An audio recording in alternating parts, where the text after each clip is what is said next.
Good evening, friends. Welcome to another edition of Forensic Friday with Crime Time with DutyRon and Ed Wallace. We are retired New York City police detectives, and if you like all things true crime related from the police detective's perspective, consider hitting that subscribe button, hit that notification bell, so you'll get all things DutyRon and this guy over here, Ed Wallace, when we go live or upload another video. Hey, tonight we're going to talk about Ruby Franke's and Jodi Hildebrandt's. Her home had the search warrant executed on it, and we're going to talk about the forensic evidence collected with Ed Wallace, who, as we all know and love, is our forensic expert, crime scene expert. Ed, how you doing tonight? All right, Ron, thanks for having me. Yeah, listen, Ed, this is a case that we're so busy covering all the prisoner escape, all these different cases that we're jumping all over.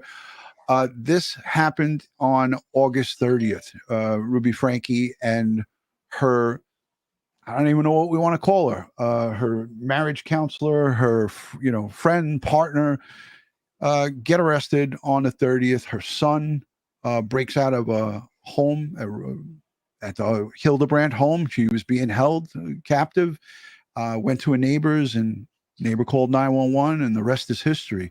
A crazy, crazy, sick, twisted case of control and just a lot of extreme beliefs, religion, and anything in extreme ways. We always talk about this, Ed. It's dangerous. Mm-hmm. So I wanted to get your thoughts on what we're going to get into here tonight. I got a little bit of media to show to our friends that are coming in, but thank you to everybody joining from all the different platforms that we're going live to, which is Facebook, Twitter, YouTube, and and that's it. But Ed, your thoughts on this? Well, I mean, it seems very, very cultish, if you ask me. It's like what I'm reading is like she's a licensed therapist, okay, and she does marriage counseling, and it seems to be predominant. Correct me if I'm wrong. Is it predominantly within the Mormon Church? It seems that way, Ed. It does. It certainly does point to that. And there's many people who have come out, like what we were talking about before we went live. There's people that have come out that she's pulled the same stunt with. And listen, Hildebrandt's niece, Jessie, speaks out and has spoken out for over 14 years. She's been doing this. So there's got to be many, many more people that have come in contact with Jodi Hildebrandt. She's a sick puppy. So from what I'm gathering and what I read, it seems like the church were sending couples to her. Yes. For therapy, and she utilizing her license and her psychology degree. I'm guessing she had been manipulating people in these couples and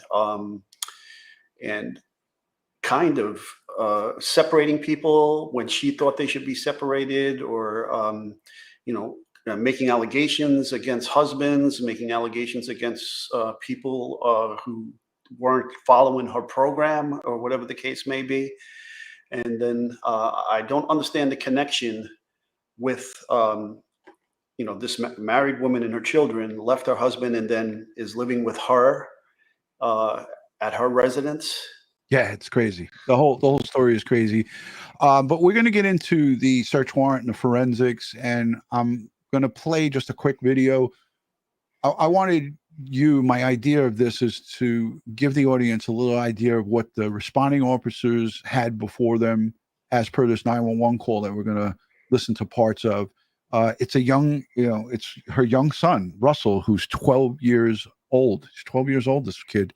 He had duct tape on his ankles, duct tape on his hands, open wounds that we've come to learn that they put cayenne pepper and honey on it and duct taped it back up and put saran wrap or some craziness over it. And this is Lori Vallow Daybell-esque. I mean, if this kid didn't jump out of that window and escape, I think we may have had a tragedy on our hands times 3 or 4, because 4 kids are in CPS custody as we speak. No. Yeah. Well, thank God. Yeah. This kid's the hero, because had he not got out, we would possibly have tragedy on our hands, because they were emaciated. Russell and I believe his young sister Julie, or Eve, I believe, was found in the same condition. Yes, it was Russell, Julie, and Eve, 14 years old, Eve 10, Russell 12. It's just crazy. Let's take a listen to this, and we'll come back in and we'll go over some of the evidence that they collected from the Hildebrandt home. I don't even want to call it a home. The Hildebrandt torture, house of torture, house of horror. We're learning shocking new details in the case of disgraced YouTube mom Ruby Franke. Court documents now allege her business partner, Jodi Hildebrandt, used rope to tie up Franke's children before pouring honey or pepper on their open wounds. Jodi Hildebrandt is the founder of a therapy group called Connections. When Ruby Franke stopped updating her YouTube channel, 8 Passengers, she started collaborating with Hildebrandt, appearing in videos on the website and social media. Anytime you think I want, fill in the blank, I don't care what it is, that is not love. Love is a gift that you offer because you have generated it inside yourself. And how do you generate love?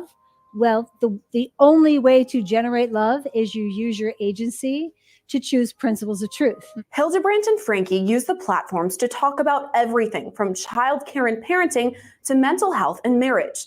But concerning tactics used by both women are now starting to come to light. Online who hate me, who would like to cancel me, who would like to see me either burn in hell, as I have told, or disappear off the face of the earth. And I'm not going anywhere. On August 30th, Franke's 12-year-old son escaped from Jodi Hildebrandt's home in Ivins, Utah. The boy had obvious wounds and had apparently been tied up with duct tape. He ran to a neighbor for help, asking for food and water and for the neighbor to call police. We know there's been problems at this neighbor's house.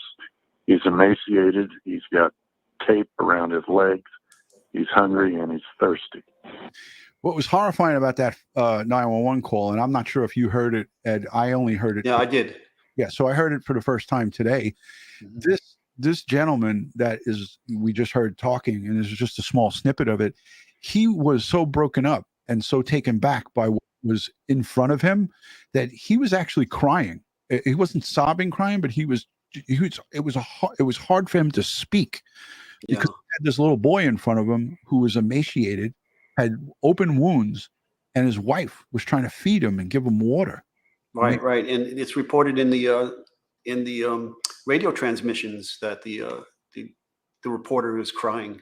Yeah, we're going to listen to that radio transmission, and for those of you who suffer from PTSD, I would suggest maybe you might tune out when we play that, because it's tough to listen to.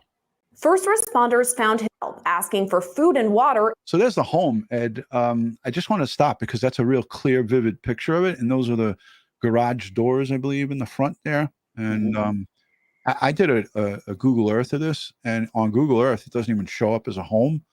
But when I did Google Street View, I was able to see this, and this is like a compound carved out of the mountains. Yeah, it looks very interesting, and I see what appears to be some kind of no trespass sign up there or something on the door of the garage. Yes, yes. Now I don't know if that was put up after the arrest by some of her colleagues or associates. This isn't a one-man band here with Jodi Hildebrandt. I got news for you. You know, as we know, as being detectives, she didn't operate this operation by herself. There's other people that have to be questioned or have been questioned, because she definitely didn't do this all on her own. And we heard from the very first time, I believe yesterday, the Utah governor, Spencer Cox, he made a statement on it. And there was a woman named also Pam Botcher, who was part of this Connections Foundation. And people want to know what was her involvement in this thing. And Jodi Hildebrandt's niece, Jessie, mentions that she was in her care and custody for a year, some 14 years ago. And they put duct tape on her mouth, too. So this is apparently a method of operation for Jodi Hildebrandt, which she, by all means, and I don't even know her, but the information that I know about her, she's an evil, sick monster. Major league. And for the neighbor to call police. We know there's been problems at this neighbor's house. He's emaciated. He's got tape around his legs. He's hungry and he's thirsty.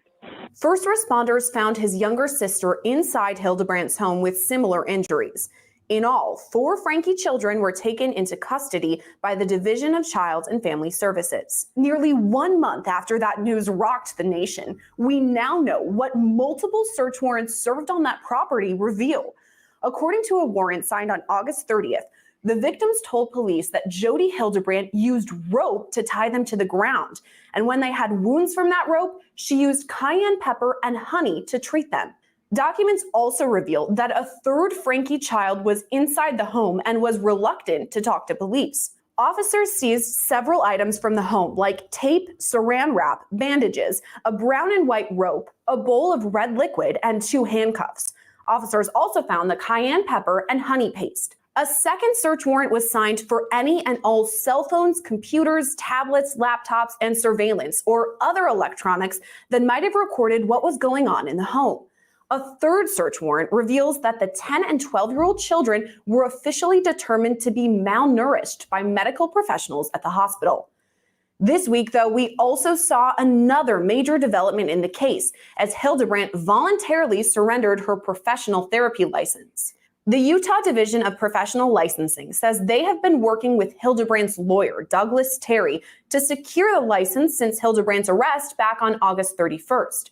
According to court documents, Hildebrandt was first licensed as a clinical mental health counselor in Utah in 2005.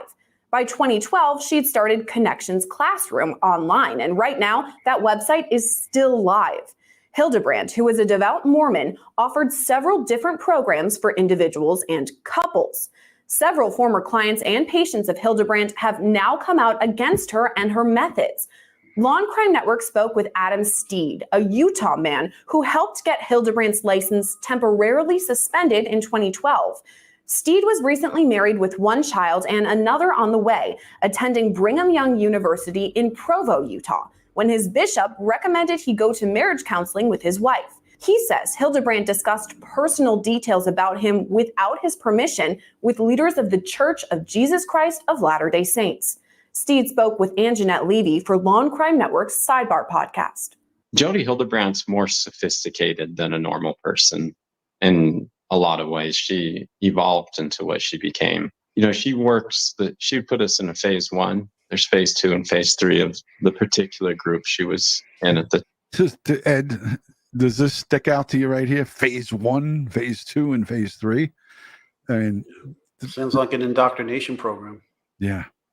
Sick woman. And she's been operating, as far as we know, according to her niece, Jessie, who has been all over social media and also on the news talking about her experience with Jodi Hildebrandt, her aunt, and her associate, Pam Botcher. Point. And phase 1, it wasn't very intense. It was lighthearted and fun. And, you know, think of like a PG movie or something, and a lady that's just charismatic and fun and teaching these principles about delusion, denial, and all this kind of stuff.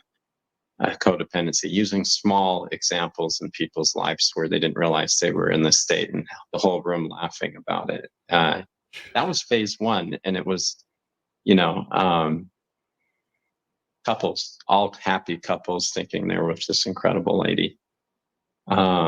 You know, when she separated the couples into all women and all men groups, then after she gained everyone's trust, then really bad things began to happen. And what's different in my case is that when I chose to leave this like cult-like group, Jodi tried to punish me. I chose to play this video because of this, exactly what he just said here, this cult-like group. You know, people on the internet get really triggered sometimes when you say, oh, you know, they're attached to a cult-like group. The facts stand out here. Jodi Hildebrandt was representing herself in a cult-like manner. You know, you do it this way or you get hurt, you get tied up, you get duct taped, you get humiliated, you get put into, you know, handcuffs, ropes. I mean, that's not normal behavior. He's not going to be the only one that's going to come out now, because you're going to see that there's going to be a lot more people come forward with these types of stories. Yeah. Somebody just said in the chat he's a survivor, and that there's Agati, our good friend. Thank you. And thank you to everyone who's joining from TikTok. We're going to have in the second part of the show our good friend Julie Louise from TikTok. She's got over 500,000 YouTube/TikTok subscribers, and she's been covering this case extensively. And we're going to hear her perspective in the second part of the show. So if you have any questions, hold them to the end. We're going to do a little bit of a Q&A with her. But I want to just play the rest of this because it's almost done, Ed. Yeah. And she worked through BYU Honor Code Office and legal measures to try to hurt me. And I have the emails between my ex-wife and her planning out all this stuff, talking about what the real issues in our marriage were, and then them evolving that into something drastically different with allegations that would totally destroy your life. And how that evolution happened from what they originally were like is just astounding. I had to come forward because when I heard that they were doing the same thing to those little kids that they did to me to hide their crimes, it was totally predictable.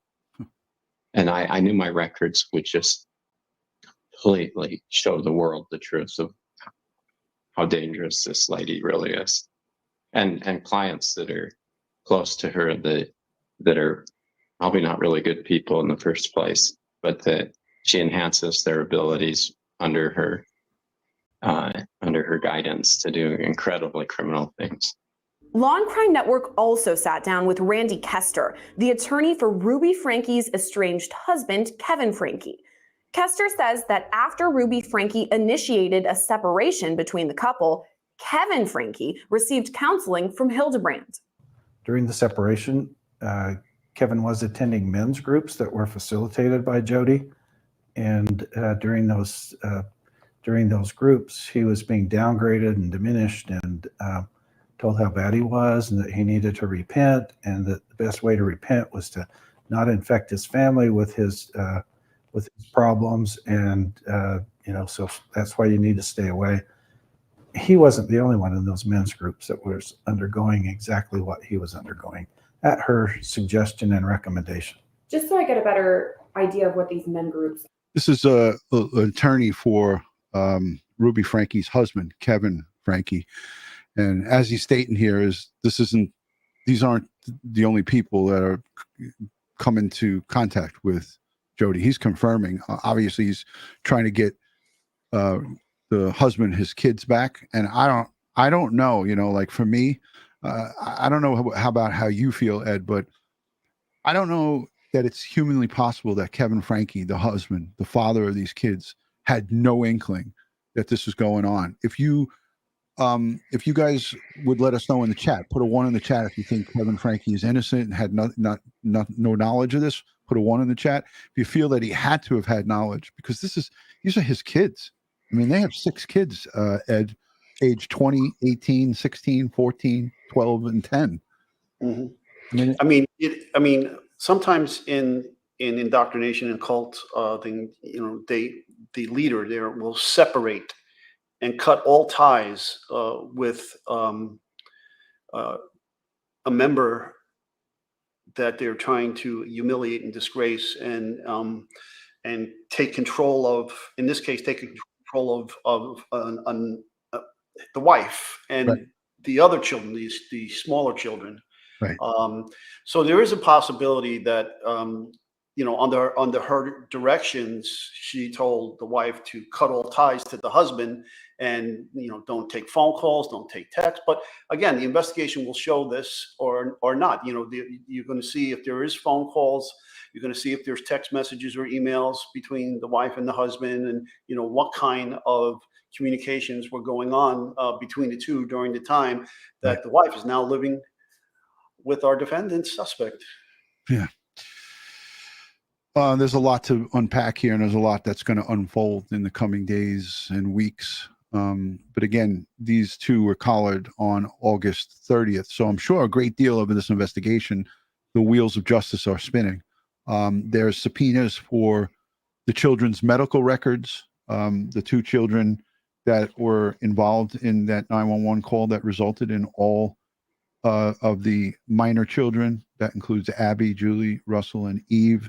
Shari, 20, and Chad, 18, are considered adults. So they're not in protective custody.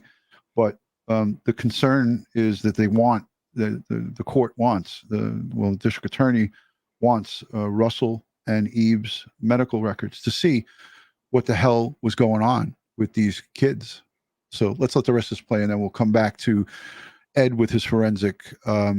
I want Ed, if you can, to walk us through again, like what I said up front, is there's a sergeant in these subpoenas and in these search warrant applications that says that he's trained in crime scene and evidence collection, and he's listed on all the search warrants and so forth. So I wanted to just talk to you about what can be obtained from duct tape and the various items that were taken into custody.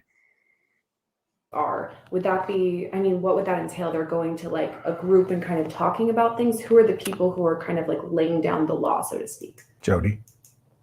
And they were Zoom meetings. I don't think they ever met together personally, even though maybe a sponsor of someone would meet personally, but sporadically. The Division of Professional Licensing confirmed Hildebrandt's license was suspended with limitations for 18 months. Eventually, though, it was reinstated. If all that wasn't enough, a third bombshell revelation left audiences shocked when it was revealed a panic room was found inside Hildebrandt's Ivins, Utah home. Hey, LT, there's a panic room inside the garage. Downstairs underneath the garage. Radio recordings from the Santa Clara Ivins Police Department captured the dramatic moments when first responders found it. He says it's a large room, it's a panic room. There were even concerns that other children could be inside. Temple, we've got it, but we can't get into it. My guess is that would be where they're at. We reached out to the Santa Clara Ivins Police Department for more information about that panic room, but we're told they can't release anything else while the investigation is still open. Both Jodi Hildebrandt and Ruby Franke now face 6 counts of aggravated child abuse. They were set to appear in court this Monday for a bail hearing, but that was postponed because of copious amounts of discovery. So there you have it, Ed. I was going to play the 911 call, but I want to get right to, the evidence collection and forensic analysis. We have rope, we have duct tape, we have saran wrap listed in the search warrant return, clothing, anything. Ed, I want to just give you the screen to walk the audience through what these officers came upon and how they went about this. Well, based on the evidence, a lot of it seems to be used for binding the children and restraining them, tying them down. So with the rope, if there's rope on the children and tape on the children, you can match that back to the original source of the tape and the rope.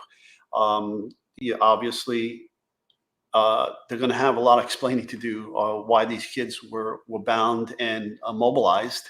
Plus the wounds, the ropes cause, ligature marks match back to the rope and to the tape and the associated wounds, and then you can jigsaw match the tape ends back to the roll of tape they came. But I don't think there's any question here, any mystery here that all this evidence is connected to the two adults binding and immobilizing these children in this way and not feeding them, and that these ropes and the tape and so forth caused injuries to the children, which then they had to treat. And they were using holistic methods of treatment. Now, Honey has antioxidants, antibacteria, and anti-inflammatory properties, and can be used to dress wounds. And that's been battlefield knowledge for years. And there's even honey anti-wound treatment over-the-counter medications, honey-based, that you can purchase from your pharmacies and things of that nature to act as like an antibiotic treatment for wounds, not the other types of antibiotics. DNA, you're going to get mixed DNA. You're going to get the child's DNA on these ropes and tapes, and you're going to get the adult's DNA on it, whichever of the adults did all the binding and so forth. You're going to get the DNA on the gauze. You're going to get mixed DNA on the gauze, the child's, and whoever was treating the children. But again, like I said, there is no mystery as to who was doing these things. There was only 2 adults in that house, and the rest were the children. Now, the panic room or the safe room or whatever it was, again, hopefully all the proper warrants were obtained to make entry and to gather these things. Now, the electronic evidence, that's going to be pretty interesting as well. You're going to do all the dumps on the phones, all the dumps on the cameras, all the dumps on the computers, internet searches, everything that's going on with these people. Any handwritten notes or journals or logs that they were taking, writing down what they're doing and so forth. Right. So there's going to be a lot of work that has to accompany this investigation to nail down all these things. Were they sharing photographs of these kids with other people that may be doing similar acts? Right. Were they discussing this with other people within this group? Were they posting these things on the dark web somewhere for other people to see? Well, we know for a fact that their life with the 8 Passengers YouTube channel, there wasn't, our good friend Melanie Little pointed this out, there wasn't any privacy with those kids, and she made it known that the kids had no privacy. They had no right to privacy at all. And when the kids were growing up, and in particular her oldest daughter, she was showing personal stuff, like what girls go through when they're growing up, and clothing, and just all kinds of craziness. This woman, in my eyes, was a mental monster. And in the name of religion, in the name of her religion, because she referred to it so many times in some of her videos that she did when she got together with Jodi Hildebrandt. So, well, there's going to be case studies done on this well after this is over, and you're going to see there's going to be a lot of similarities between some other LDS offshoots. You're going to see Jim Jones from Drink the Kool-Aid. The Kool-Aid. David Koresh. You're going to see a lot of similarities about control, mind control, and everything coming out of this. And Lori Daybell Vallow, this reeks of her and Shallow Vallow. They were all about this control, and they wanted to have their lives. And you heard Ruby Franke many times say, I want to go out shopping. I want to have my own time.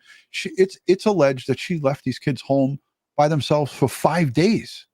So that's why when this man on this 911 recording said these are bad people, they used to see the kids unattended in the streets. At her home, 260 miles north, at the Ruby Franke home, same thing. She would leave them for days and put paper up on her windows. And then she drove 269 miles south to the Hildebrandt home and had their kids holed up in that home. The handcuffs too. We know I have many pairs of handcuffs, DNA and all kinds of stuff. Plus the ligature marks left on to show that the handcuffs were on wrist, ankles, or whatever the case may be.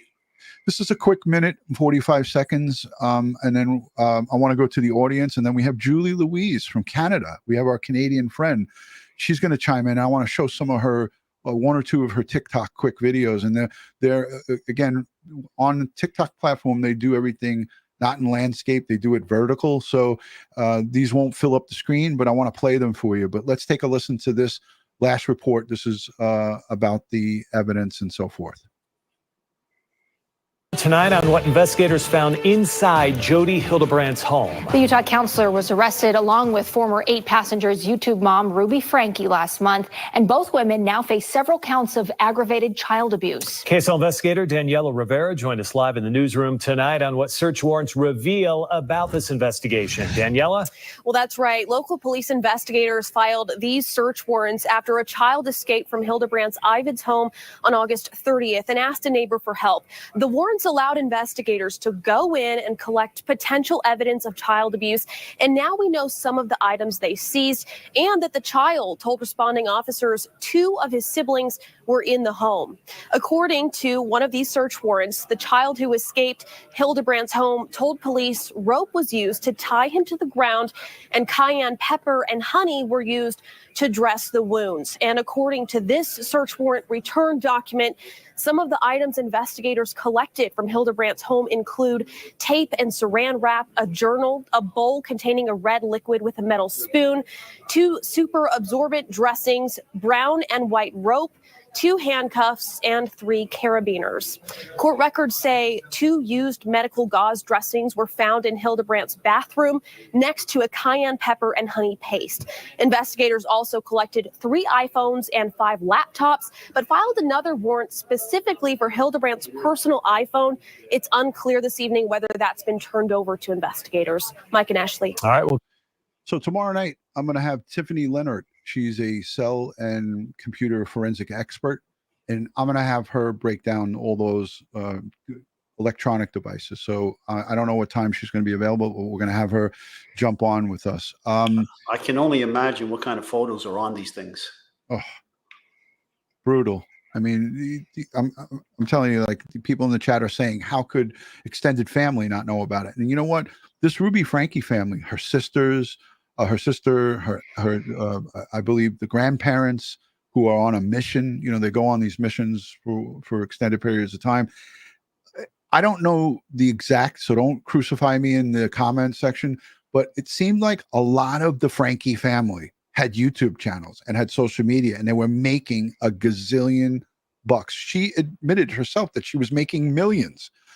It's just insane how many people knew about this. And then the 2.3, 2.5, whatever that number is on YouTube, all right, over 2 million people are subscribed and watching.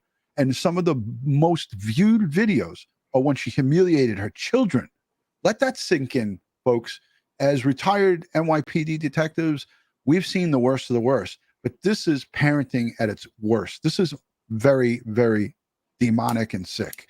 I mean, you don't take your children and put them out on social media and humiliate them so they can go to school and all their friends could laugh at them. Ed, You know, it's so heinous that you wonder why nobody reported this to child services. Okay, I mean, endangering the welfare of minor, and it's recorded and being broadcast on YouTube. You would think there would be enough evidence there for the state child services to step in and remove those kids earlier than what happened here. Yeah, and you know what? I want to just come onto the screen because there was a petition for CPS to get involved and investigate, and 15 plus calls for service were dispatched between Ruby Franke's home and also Jodi Hildebrandt's. I'm not sure the number out at Hildebrandt's, but you heard the 911. That's the neighbor. He's like, these are bad people. She's not a good person. So over 15 calls of service that went 90X, and that's unfounded or whatever whatever the he did with it. I mean, that's appalling in itself that so many people were, Ed. And I know that, you know, you and I have just joined in on this, this case, but so many people did cry out. And you know this, Ed, you know this for a fact. We have some of the smartest audience members and people who pay attention to every word that we say.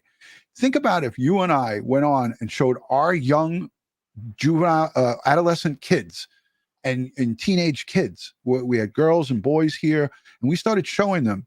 Don't you think that my front door is going to get knocked on, that people out here are going to be reporting us? And people did do that. But I think in the state of Utah, things are a little up because nothing was done. All these reports were unfounded. Yeah, well, that all has to be looked at too. Okay, that sounds like it needs a whole new revamp of the system out there, but that needs an investigation in and of itself. I agree wholeheartedly. I'm trying to get the 911 call. I think here it is.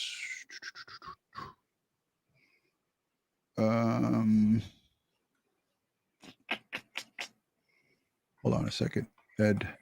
Yeah, I mean, the governor chimed in today on it. The governor chimed in and said, "Hey, listen, I don't know much about this, but I something's got to be done here. Something's got to be done to be a system be put in place where they follow up on these calls, because we hear this happening all too many times. It's just really bizarre. It's bizarre to the 10th degree. Why the hell can't I find it? Oh, okay, here it is. I'll do it through her YouTube channel. So this is Julie Louise, 1975 on YouTube. So I'm going to her YouTube because she shares YouTube stuff as well. So I want to try to find the 911. Here we go. You know me, I'm usually really prepared with this, but I had so much data. Okay, here it is. Police called 15 times in 4 years.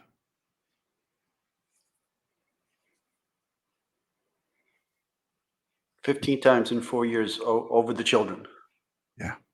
And that they weren't taken away ever until just now. I'm going to play He this. has been on the police show. That All right, this is she's going to be joining us next. This is our good friend Julie from Canada, and she's been following this case closely. And the reason I was drawn to her is because she's clear and concise, and she has her receipts. She does her homework on this stuff. So I appreciate that when people do that and report on it. Yeah, she might get, she made a name wrong with the boy in the beginning, but she was reporting quickly, but she quickly corrected it. So kudos to Julie. And if you guys are following her on TikTok, just put hashtag Julie in the chat, and let's see how many of her friends are over here hanging out with us waiting for her. records show that Sherry Franke, the oldest daughter of Ruby Franke, did in fact call police on her mother. And it turns out Ruby Franke has been on the police radar for over a year. According to police records, police have visited the Franke home at least 15 times in the last 4 years. Police had Child and Family Services with them on at least 5 of those visits. On one call, they were there to investigate young children apparently being left alone at the home for days at a time. On another call they received, it was because there were kids apparently running around in the street. DCF received the call in April of 2022 saying that there were 2 unsupervised children running around in the streets.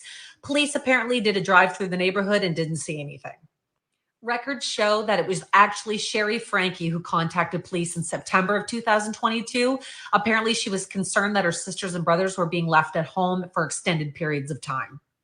Sherry informed police that it was a neighbor who had gotten in touch with her, and apparently Ruby Franke hadn't been home for about 5 days and that she was at Jodi Hildebrandt's home. After receiving the report from Sherry Franke, the police went to the home to do a welfare check. They could see the kids through the window, and when they knocked on the door, the kids panicked, apparently, and ran upstairs and wouldn't answer. The police, I guess, were there to make sure that they were safe and that they had enough food to last them for the days they were going to be alone. It was also noted— And Ed, that in itself is crazy, right? Yeah. No. Report on this. You see kids alone in a house, I'm kicking that door in. Well, you're calling a supervisor and you're going to make entry and you're going to do a welfare check. Okay. You have exigent circumstances. You don't need no warrant. You're talking about minors here. There's an emergency exception. There's a 10-year-old kid in there for crying out. Exactly. What if she turned the gas on or burnt the freaking place down? I don't know, man. You don't just look in the window and call back the dispatch. Oh, everything's fine here. Yeah, I don't know what the hell's going on in Utah, but I'm not moving there anytime soon. In the report that neighbors became extremely interested when the police arrived and they started to come out and talk to the police. They said they— Anybody love the Canadian came out in a boat? I love it. They were extremely concerned because the two youngest children, which would be Russell and Eve, were being homeschooled while the older children were going to school. So their main concern was that the two youngest children, 10 and 12, were being left home alone all day with no cell phone and apparently no landline if any emergencies happened. The neighbors also shared at this time that they had surveillance cameras on their own property that could prove that Ruby Franke hadn't been home for days. This is the internet detective that I want on my team. Without further ado, I want to introduce Julie Louise, 1975, from Canada. Thank you for joining. Hi. Welcome. Thank you for having me. Hi, Ed. Nice to meet you. You too. So, Julie, when did you start? First of all, introduce yourself to the audience. How did you get involved in true crime sleuthing? I love your TikTok, your YouTube channel, and all of your social. You're on Instagram. I took the liberty of linking everything in the description, Oh, thank you. so everybody can follow you. But I'll put your full screen. Just let everybody know how you got into this. You're a parent. Are you, give us a little background on yourself. Sure. I'm actually an elementary school teacher, and I'm in love with true crime. I know that sounds terrible, but I know a lot of us are. But true crime was kind of my passion. And one of my school teacher friends got me on TikTok one day, and I got hooked. I joined last summer, and I just started doing like the joke, meme, whatever things on TikTok. And then I just one day started talking about things that I love. So like TV shows and celebrity news and true crime. And then I just started getting fantastic people following me, and I got hooked, and that's kind of where we are right now. So it really took off for me since this March break. Wow. And Yeah. you're obviously a cat lover. Yeah, we saw you. Yeah. We saw your cat walk They by. will not leave me be. I tried to shut the door and they claw at it, so they're going to be here. Julie, if you don't mind, I'd love to play the 911 coverage that you have. Sure, yeah. So I like that you take your TikTok content, and you have almost 500,000 subscribers, or what do they call them? Followers. Yeah. Right, followers. So over here Yeah. it's subscribers, over there it's followers. It's like, I know, whole different world. But this Ruby Franke thing is just, I mean, if you are just a decent human being, you don't even have to be a parent. If you're an aunt, if you're a brother or sister, or just like I said, a good human being would see something like this and be like, how the did this happen? How is this allowed to happen right underneath everyone's? And they lived in an affluent neighborhood. I mean, definitely, yeah. People stick their nose up in the air. And they were online constantly. Like people saw this and were, trying to do something, and nobody was listening. Yeah. A lot of your fans are in the chat. Hi guys. Brianne. I have the best crew. The point you just made is about many people in her chat. I mean, many people watching her show tried to report it. I mean, the evidence is right. The evidence is there online. Yeah. And once it's there forever. Okay. They're going to have so much to go through. Like, I can't even imagine the mountain of evidence they're going to have. Endangering the welfare of a minor, child abuse.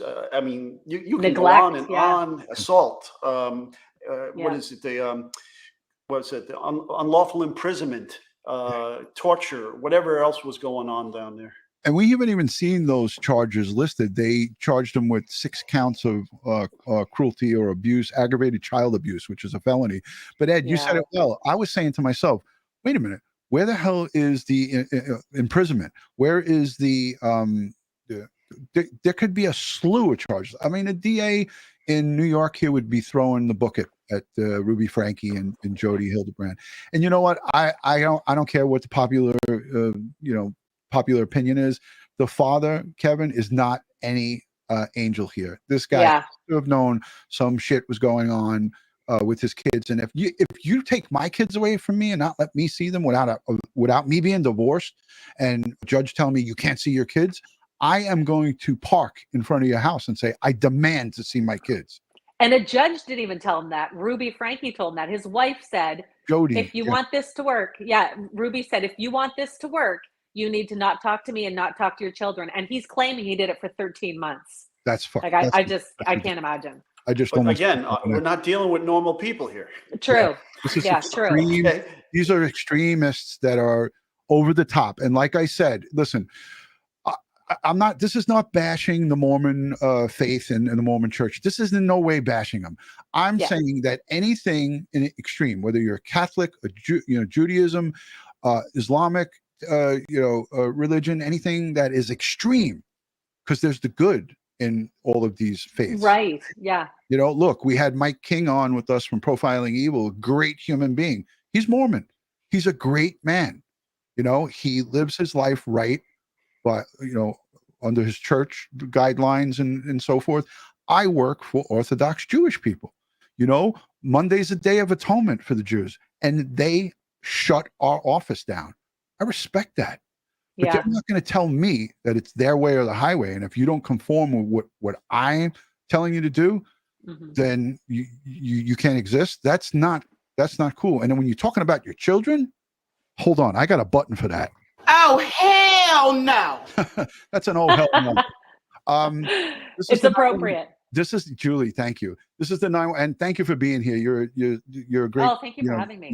You're a great content creator, and I always like to. Thank you. Because what Ed and I do is educational, but I always like to get the internet sleuths that are you're respectable. You do not go and throw out these wild conspiracy theories, and that's what I like. I did my little check on you. I checked you out a little bit. I appreciate that. I saw that everything that you did was on the up and up, and that's a great thing. This is a 911 call. You're very welcome. So if you suffer from PTSD, Julie's going to break it down, and we're going to listen to this 911 call. Do you play the whole thing here? Because it's 6 minutes. I do. I chop out some of it, but the majority's there. Yeah. Okay, here we go. This is from Julie's TikTok, but it is up on her YouTube channel. This is where I'm taking it from YouTube right now. For you is extremely disturbing. This is the 911 call from the morning that Russell Franke escaped from Jodi Hildebrandt's home and from what his mother, Ruby Franke, had been doing to him. This is between the 911 dispatch operator and the neighbor of the home Russell arrived at that morning. Tell me exactly what's happened. I just had a 12-year-old boy show up here at my front door asking for help. And he's said he just came from a neighbor's house, and we know there's been problems at this neighbor's house. He's emaciated, he's got tape around his legs, he's hungry, and he's thirsty. Okay. And he asked us to call the police. What's so the he's name? very afraid. He's 12 years old. Are the neighbors out of their home, or is anybody looking for them that you can see? No. Our homes are far enough away. I'm not sure. How did you get out of the house? He's talking to the boy. Porch. He went out. He says he just left through the porch at the neighbor's house. Her name is Jodi Hildebrandt, and she lives 2 doors up the street. Yeah, out here in Cayenne, the houses are far apart, so he walked just under the block to get to our house. He rang my doorbell and asked me to call the police. But he's very thirsty and Need an ambulance? I don't think he needs an ambulance. I'll let the cops decide that, but his ankles are taped up and he won't tell us why. Okay. But he has duct taped around each ankle. Yeah, there's sores around them. I think there's a good chance he's been oh, and he has them around his ankles. I mean, his wrists as well. Okay, this boy has been.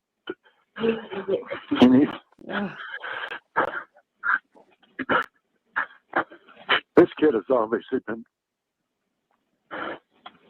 I think he's been detained.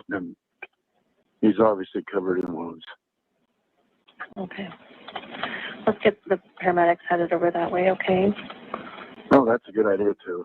Has he told you where his mom or dad are? Haven't asked him that. You know where your mommy is? I really got you. Yeah, I'm sure that doesn't matter, son. Do you know where your mom and dad are? Well, actually, I don't know where my mom is, but I do know where my dad is. He's not anywhere here. Really, nowhere. Okay.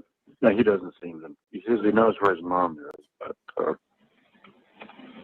he doesn't know where his dad is. That's correct. Is his mom home? He just says he doesn't live around here. Is his mom we're in getting. the area? Just an FYI, these children were 269 miles south, at the most southeast corner of Utah. So you'd have to take I-15 north for 4 hours. That's how far away Ruby Franke took these kids, and they wound up either in a panic room, in a dungeon, or in a locked room within that compound of that home, which was an expansive home. And you heard how upset this gentleman is, and his wife is in the background attending to this boy, and he goes on to tell them that his other two sisters are there, and that's where it gets even worse. We're almost halfway through it, so I'm going to let the rest of this play. And thank you, Julie, again for doing this. You're welcome. Is your mom around here? Have you seen her lately? He doesn't know where she is right now. Does he know his mom's name? What's your mom's name? Ruby Franke.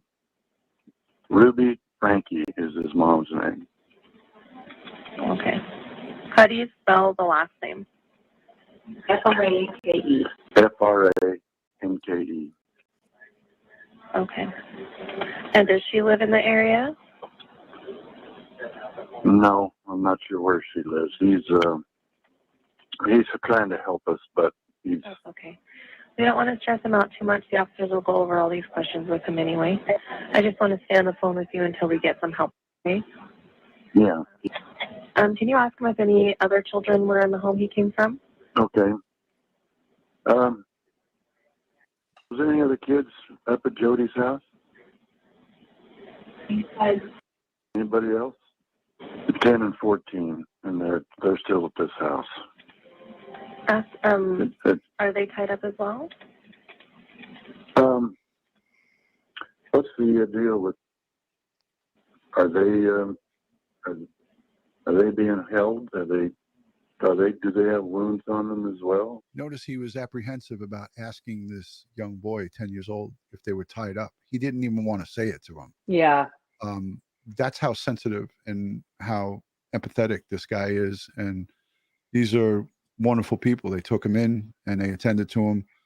My heart breaks for them. So. Well, you know, it's really interesting you said that, because any victim like this who has had their power taken away from them or their independence taken away from them, when you deal with them, whether it's this type of situation or a rape victim or any type of situation like that, you try to empower the person. You try to speak to them and question them in a way to make them seem like that they're in charge again, and and that makes them more comfortable because of everything that's happened to them. So this guy did the right thing. Yeah. Under some extreme, he was just thrusted into this. His kid came knocking at his door. That's heartbreaking. It had to be shocking to him. I'm going to let the rest of this play because it's almost done. Nothing bad's going on with us. Okay. Okay. So they're able to walk around the house and everything.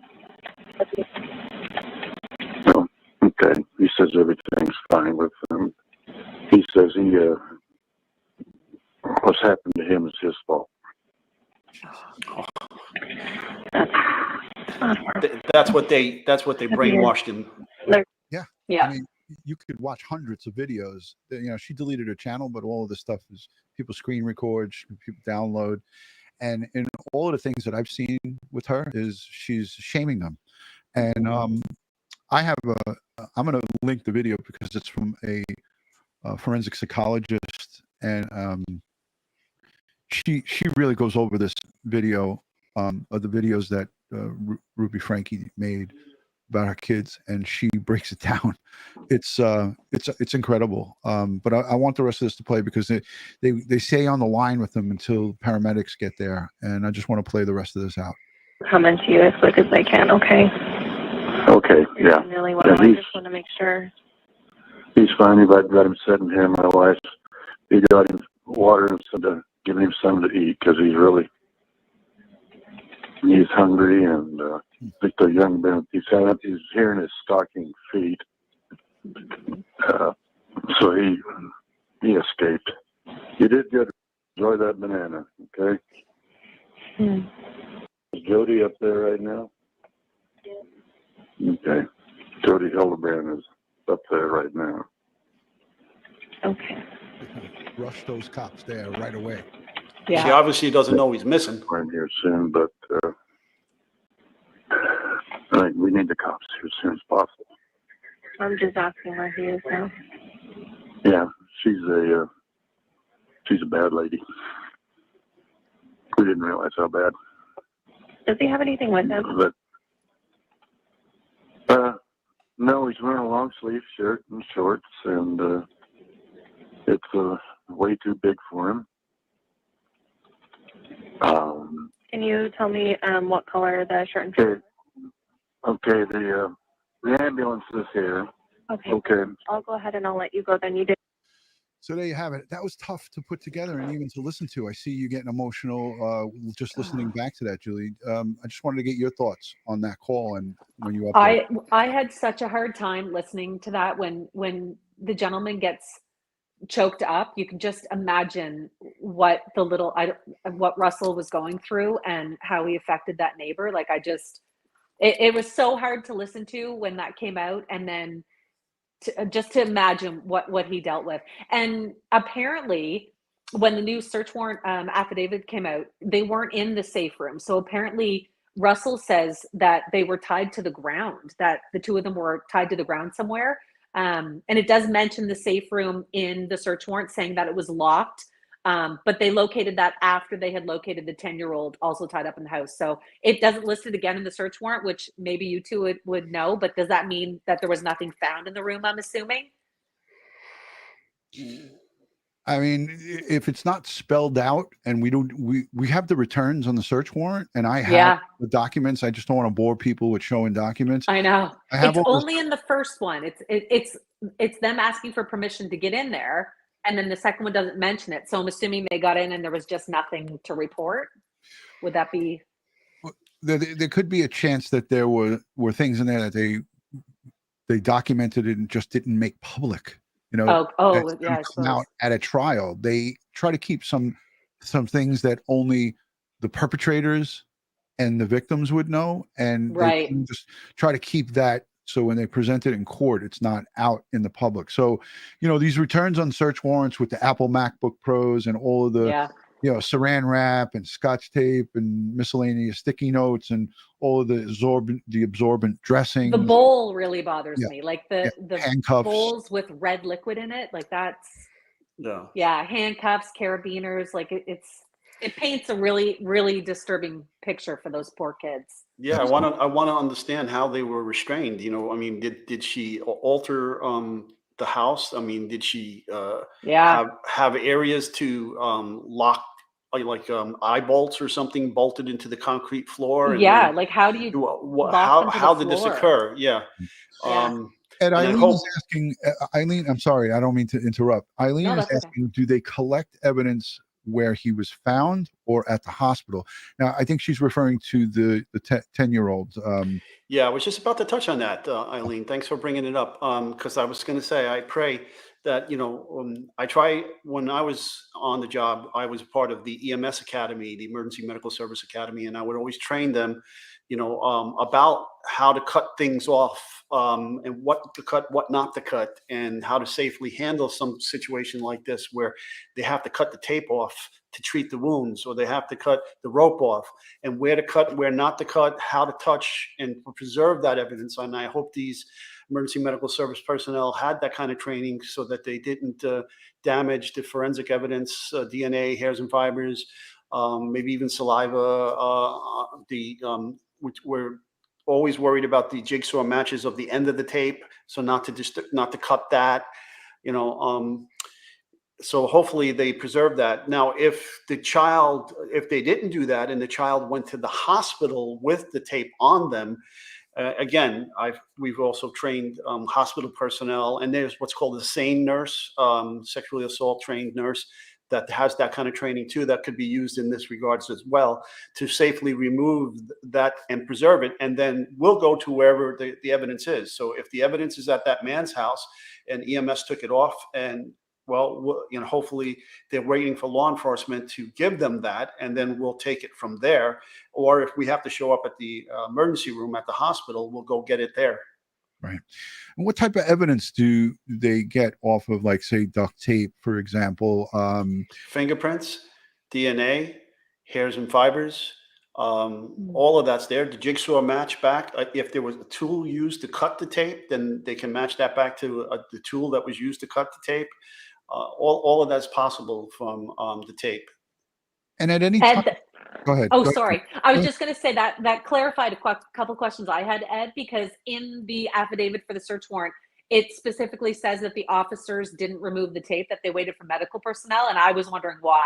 So you kind of just clarified that. They must be the ones with the training on how to remove the duct tape and things then? Well, I get, and maybe the officers didn't have the proper training and or tools to correctly remove Right. that stuff, and they didn't want to cause any more pain and suffering or injury to the child. And remember, the 911 dispatch, they were privy to that information. I'm sure that on a private channel, the 911 dispatcher, conveyed the message that Jodi Hildebrandt is still on the scene at her location, at her home, and that the child was saying that he was held down and bound by both. He didn't just say by one. He said they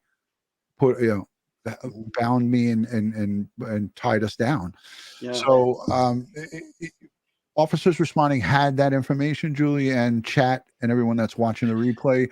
So it helps them to act accordingly and to move forward accordingly and not to damage any of the evidence. Go ahead, Ed. Now, with these kind of bondage situations here, they're an immobilized person also, you're going to get these sores. Typically, they're very similar to bed sores. And there's going to be a lot of friction damage caused by the handcuffs or the rope. So there's going to be kind of burns, friction burns and things of that nature. And if you're trying to remove this tape and you have a lot of sloughing skin underneath it, it could create a lot of pain and suffering We don't to have this all child. the information from the search. Sorry, I had my next video set up. Yeah, that's Right. That's why it's probably the officers may have looked at it since they were, but it seems the EMS was there before the officers. So I don't necessarily believe that, the EMS seems to have been there first and then the officers came second. So maybe EMS stood by and waited to consult with law enforcement before they attempted to remove these things. We also know that the sergeant on the scene who responded in the affidavit, it's in plain writing, that he had the training in evidence collection and crime scene preservation. So maybe he was not first on the scene. A patrol officer might have came, and then the supervisor responded after Jodi Hildebrandt was taken into custody.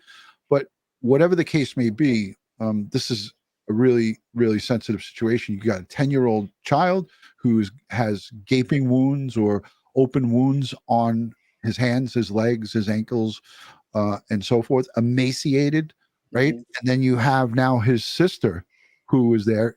Was it Eve, I believe? Yeah, the 10-year-old was in there, and also Julie, 14.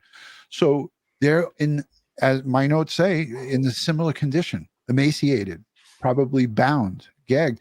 We heard from the niece, Julie, who's now a grown woman. Not Julie, Jessie. Jessie said that she too had the duct tape over her mouth and she was bound, and that was freaking 14 years ago. So this Jodi Hildebrandt has been operating for a decade or more, in a similar fashion. She's 54 years old, right? And now they're all going to come out.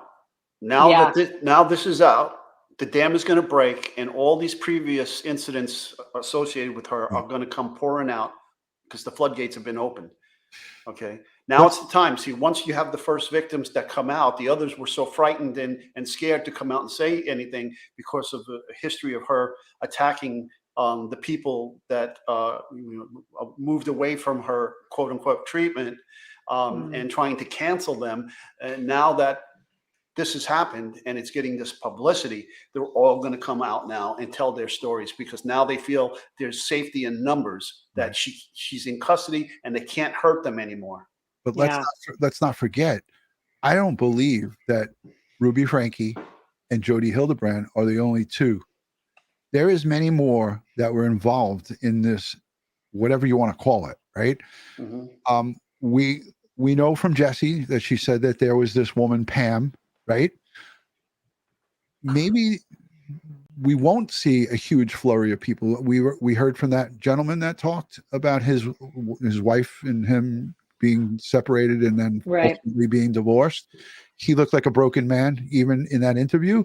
But there's probably other people who have knowledge that there's more of these, as I call them, jagaloons out there that are these extremist, crazy freaks that are maybe attached to this thing, and they might still be scared people out there.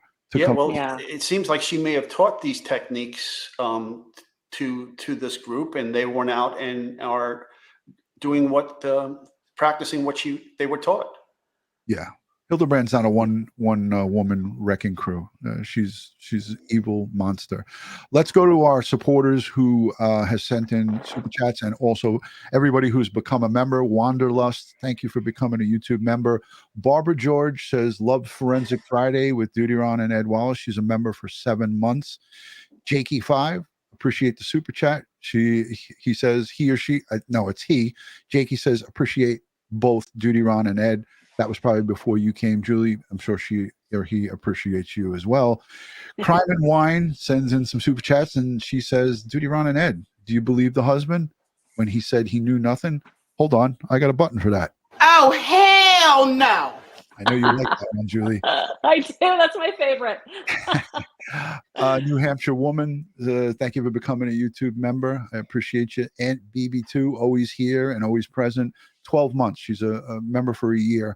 I haven't heard anywhere that the oldest daughter that moved out has a relationship with Kevin.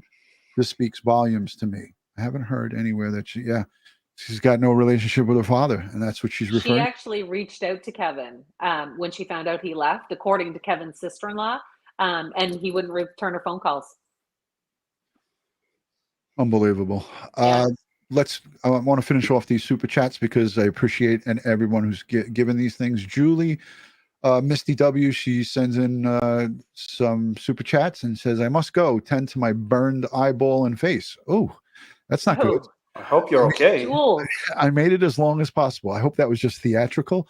I made it as long as possible. Thanks for the love, mods. Love you, DutyRon and Ed, and I will watch when I can see again. Oh my God. You got to give some explanation to that, Jules. Yeah. Can we send a backstory? Can we send an ambulance to Jules, Misty W? Monique sends in a super chat and she says, #Ed. How long would someone need to be bound before the ligature marks are left? That's a great question. Yeah. Well, it's not just a matter of time. It's the matter of how tightly these binds are in contact with the skin, and then any subsequent movement, trying to pull yourself away, and it's going to start immediately. And we're talking about young children here too, 10-year-old, right, and 14 and. Right, 12 years old, 10 and 12. 10, 12, 14, right? Terrible. Sharon Creates, who's been a member for over 13 months. She says CPS needs undeniable proof and kids get scared. CPS needs to do better. And I'm sorry for being critical, but too bad. We see so many missteps with CPS, not just here in the United States, but across the globe. And there needs to be this culture of everybody's afraid, and they're afraid for, liability reasons. No. If you see kids unattended, listen, police break car doors when there's dogs and cats left unattended in hot weather. Okay. If you see a family of kids that are left home alone, you kick the door in, you break the glass. The emergency exception comes in. If you're doing it for an animal, and we love our animals, my dogs, I got a 35-year-old African gray parrot here in my studio. I love animals. And I personally myself have broken a glass on a car when a dog was sitting in it when it was over 100 degrees here in New York. And the woman came out and was trying to attack me for breaking her car. But when the police got there, she almost got arrested. Yeah. So, Ed, you highlighted something? Yeah, rescue puppy. Would the restrictions cause muscle damage? It could cause, if you restrict somebody's movements for a long period of time, it could cause atrophy in the muscles. Right? If they're not exercising, they're not moving, and they're restrained. Plus, I said, you could potentially get bed sores and things of that nature. It doesn't matter how old you are. You can get bed sores in an infant if they're not moving and they're being restrained in that way. Susan King, thank you for the $20 super chat, and amen to that. Amen. I appreciate it. I think that is all the super chats. I got one more from Julie's TikTok, and again, I have it linked in the description. She's going over the search warrant and stuff. I want to play this because I want you guys to go on over to, after this live is over, to, if you have TikTok, but check it out. I know a lot of you are worried about the China thing with TikTok and all of this privacy. I hear it all. Trust me, I get it all. Me and Ed don't swing from poles on TikTok. We upload our stuff on there. So, and we don't go on live and do the battles like I saw you do tonight. I love that, Julie. Yeah. It's a different culture over there, but It really is. Yeah. But TikTok, is a force to be reckoned with. There's a lot of great content creators on there. Julie, you have to be one of them. And this is on her YouTube. So you can go and watch this stuff on her YouTube channel. So let's let this rip. Hold on. Where is it? Oh, I just took it off. Okay, there we go. Bandages with 4 white ankles. Information about the apparent safe room she had in the house. And apparently she was using cayenne pepper and honey to dress the children's wounds. There were 3 search warrants conducted at Jodi Hildebrandt's home. 2 were on the day that Russell had escaped, and 1 was the very next day. According to one of the search warrants, officers found that the victim's mother, Ruby Franke, had left her 3 children in the care of Jodi Hildebrandt. We don't know what 3 children they're referring to, but we definitely know 2 of the youngest were included. The first search warrant was conducted around 2 p.m. on August 30th, and in a statement in that search warrant, it says, upon arrival, officers found that a 12-year-old victim had duct tape around their ankles and appeared emaciated because the victim was extremely thin and weak. Medical personnel arrived and removed the duct tape and located the open wounds. The statement went on to say that the victim informed officers and medical personnel that the wounds were from the rope that was used to tie the victim to the ground.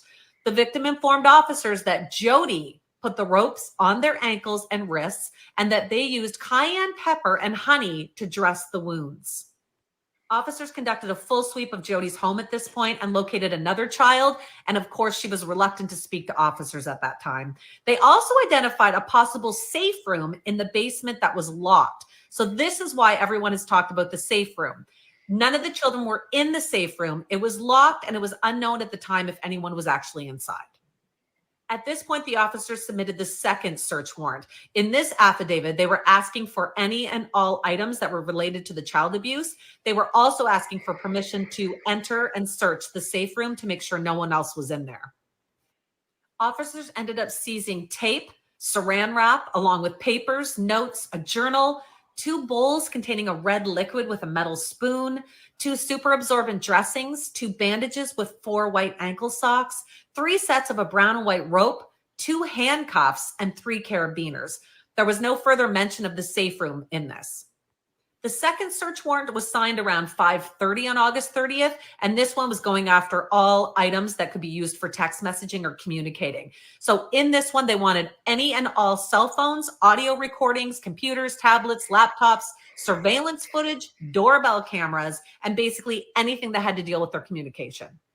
According to the documents for this second search warrant, they ended up taking 3 Apple iPhones and 4 Apple MacBook computers. The third search warrant was conducted the very next day, August 31st at around 8 a.m. Apparently, detectives wanted Jodi Hildebrandt's cell phone. She had apparently been in possession of it when they had made contact with her. My question is why the hell didn't they take it then when they made contact with her? Absolutely. I wanted to ask you guys about that. So does that mean they forgot it when she had it on and she just took it with her? She didn't have it. She might have said she didn't have it.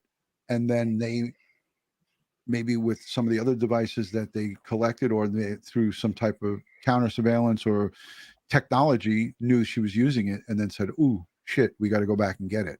Yeah. Yeah, I mean, if they saw it, they could have taken it with an emergency exception to a search warrant Wouldn't because speak she to would that. have the ability to destroy evidence found in it. Now, if she did destroy evidence between the time they made contact with law enforcement and the time they got the phone, that should be discernible too from a search of the phone.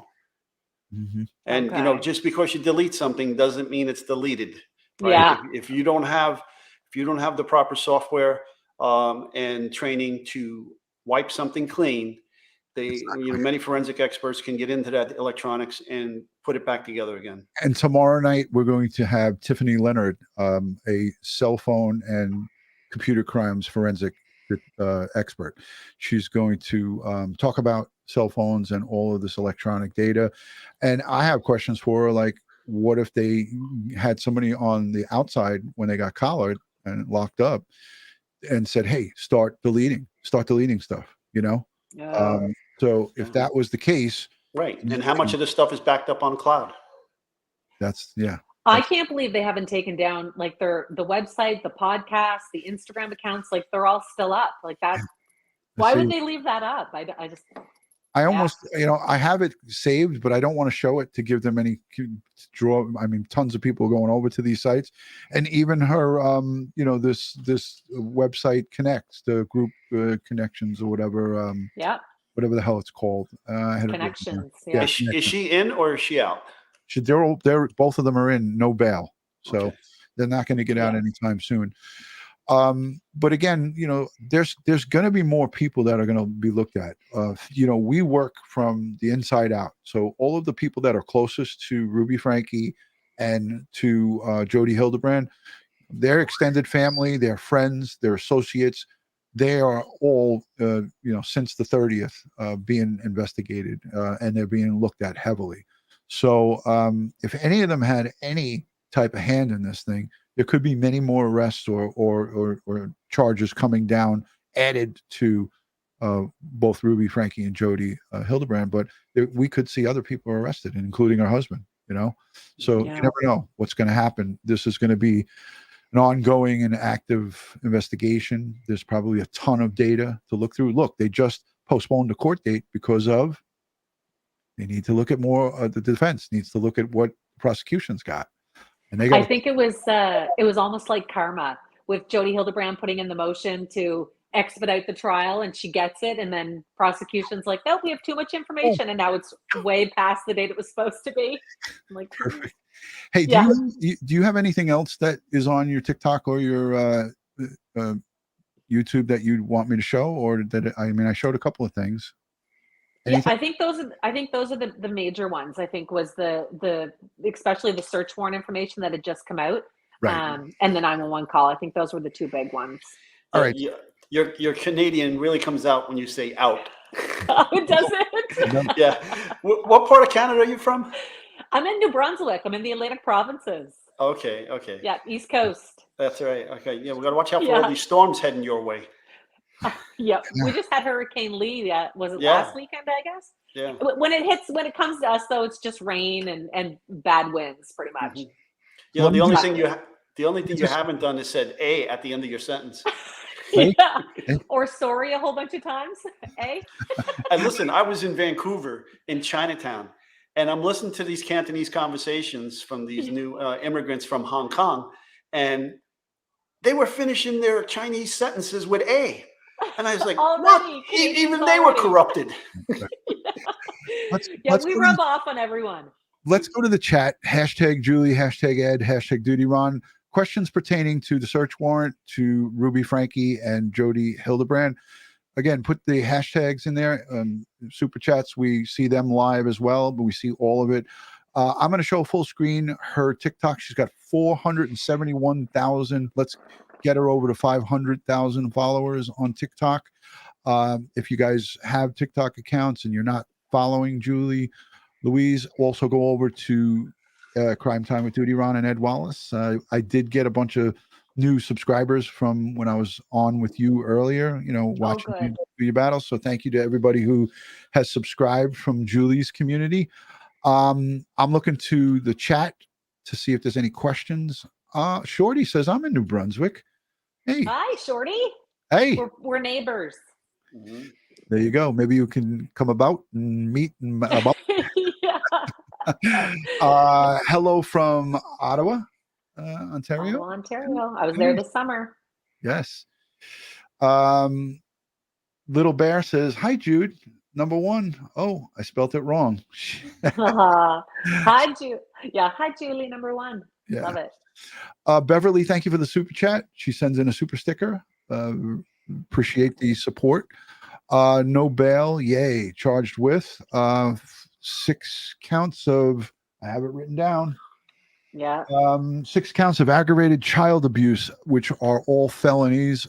They're not going anywhere, and I anticipate additional charges. As Ed said, you bring up some great points, Ed. What about Lawful imprisonment? You know, assault in many different degrees.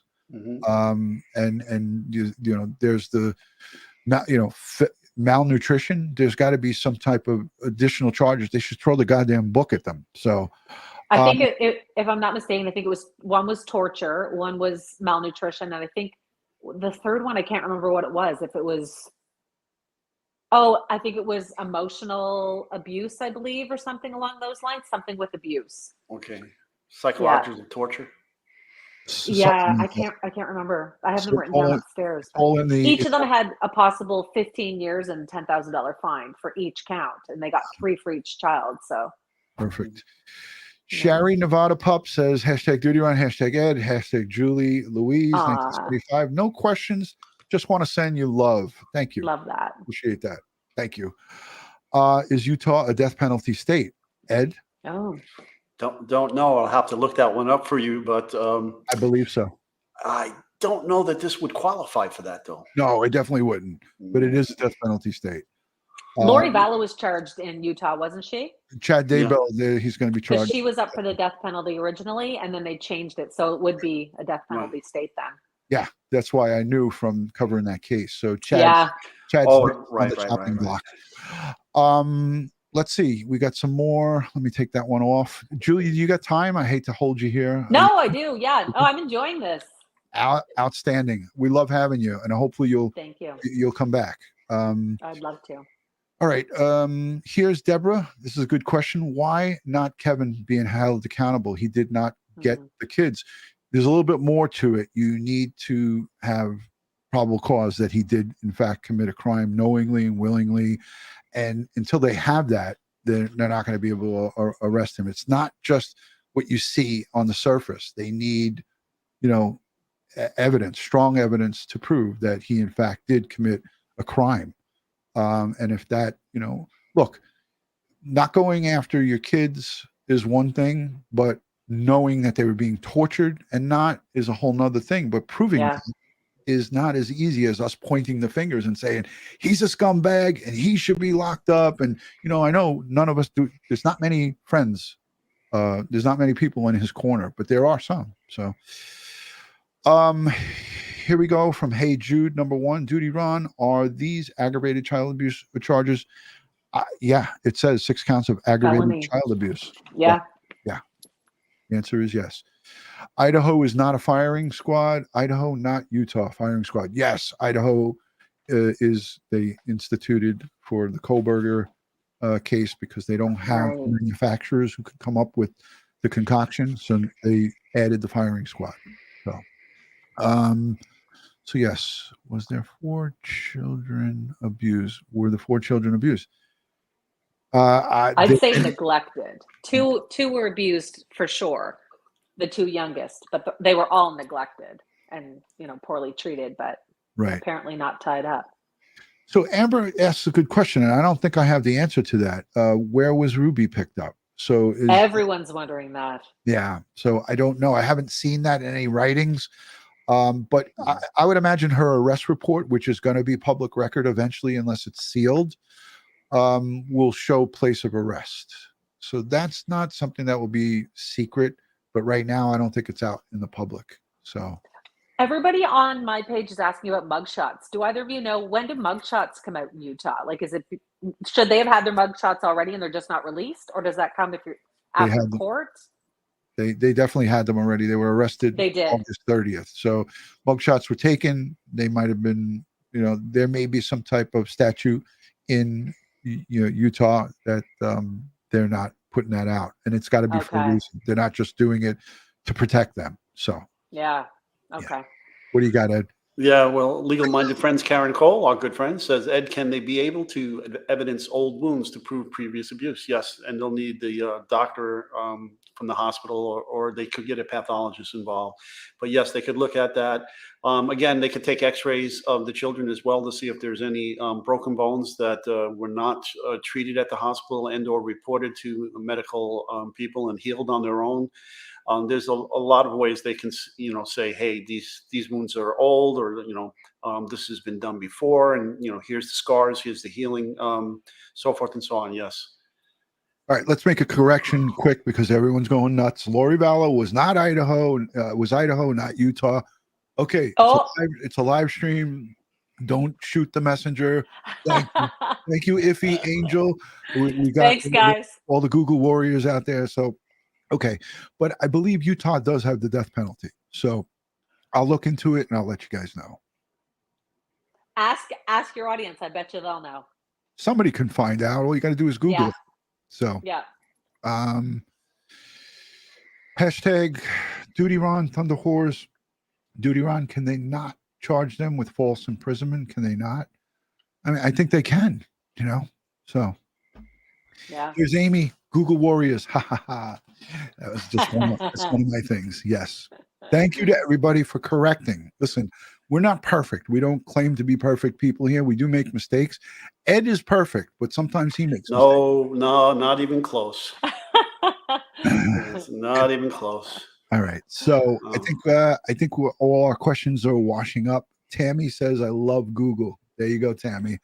All right. So let's do a quick poll. How many of you here are subscribed to Julie Louise on YouTube and TikTok? If not TikTok or YouTube or one or the other, put a 1 in the chat if you're subscribed to one of her platforms.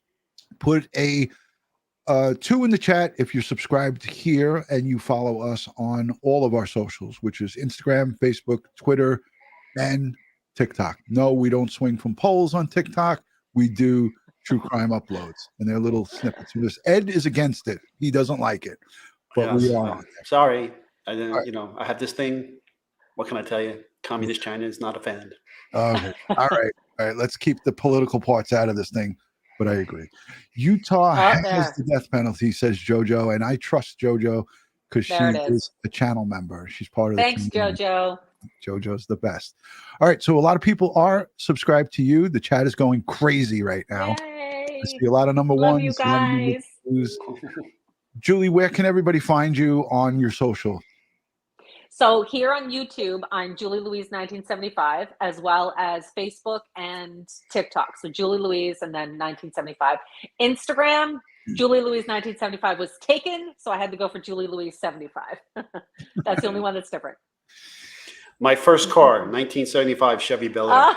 He's showing 75, it's a prime year. Ed's showing his age. There you go. He's in a car. Julie's born, and he's driving a car. It's a 1975 Chevy Bel Air station wagon. Wow. I don't even know what it is. It's a big green tank. Oh. They got 5 miles to the gallon. Did it have the paneling on the side, Ed? No paneling. No paneling. Joey. A grocery getter. Look at this, Julie. Joey Brooklyn. He's going to the San Gennaro feast tomorrow in the rain. Joey. So Joey Brooklyn is our head moderator here. He's my chief executive moderator. So he's in charge of everything. He's subscribed to you. I love that. Joey, I might need help sometime. I'll be hitting Ron up for all the info on how to do it on here. Joey, just remember, leave the gun, take the cannolis. There you go. Bingo.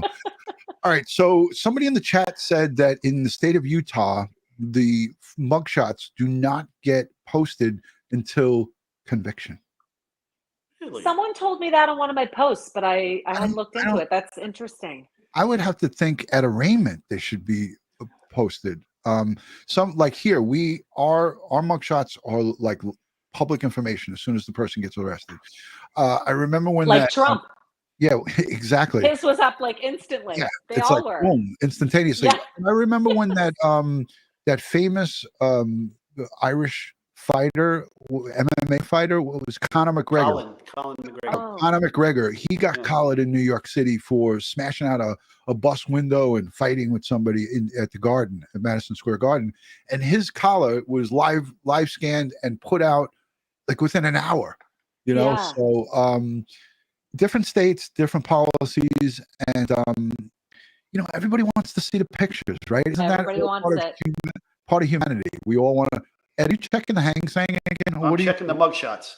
He's a Google. Oh, looking for it.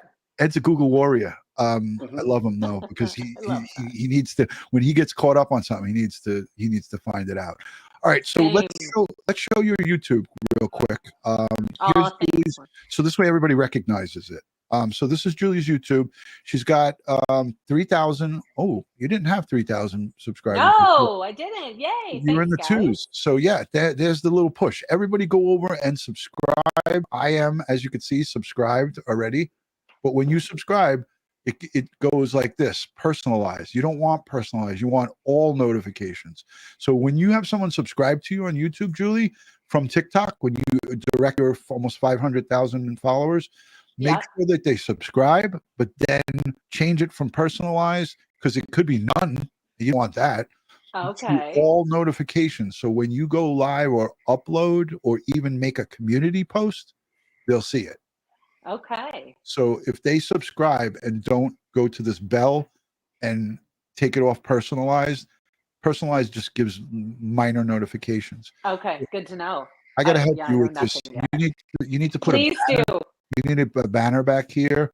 See, I know nothing. I just started my YouTube account not long ago, after going on with actually another creator, and now I'm trying to kind of build my content, but it's been a slow process.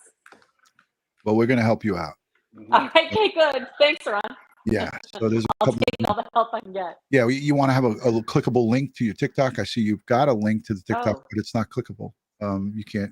Oh. People are always on the internet want instant, gratification where they could just go right away over. Just like on TikTok, they give you the two choices. I have Instagram and then I have YouTube here. All right, so I want to say thank you to our guest, Julie Louise, 1975. She's been, a great resource for us here tonight and filled up the second half of the show. So thank you for being here. Thank you for having me. You're very welcome. Ed Wallace, what can I say? You are a gentleman, a scholar, and you know everything about this crime scene and forensic. So as a co-host, you bring such value to this channel. Everybody loves you, Ed. So thank you for taking out the time. I know you had a rough day today. Ed's, he's teaching and training and doing stuff, and it's tough being Ed Wallace. He's got a lot of things he does. This man travels the world and teaches forces around the globe about forensics and weapons of mass destruction, and it's just he does an unbelievable job. So much appreciated. So Sunset Gazing is paying attention. He's one of our Google warriors. You're at 3.04K. So it just jumped. So you're jumping up. Thank you, guys. Yes. That's huge. That's a huge jump. Everybody from Crime Time with DutyRon, all 182,000. By the way, we just celebrated 21 million views on YouTube here. So Ed and I say thank you. That's awesome. Well done, guys. Well done. Yep. Thank you. We appreciate it. So thank you to everyone. And we just pushed over 182,000 subscribers. We hope to, by the end of the year, be over 200,000. I think we could do it. Ed, what do you think? I think so. My money's on it. All right. I'm going for 4,000 by the end. I hope you get it, Julie. There's my goal.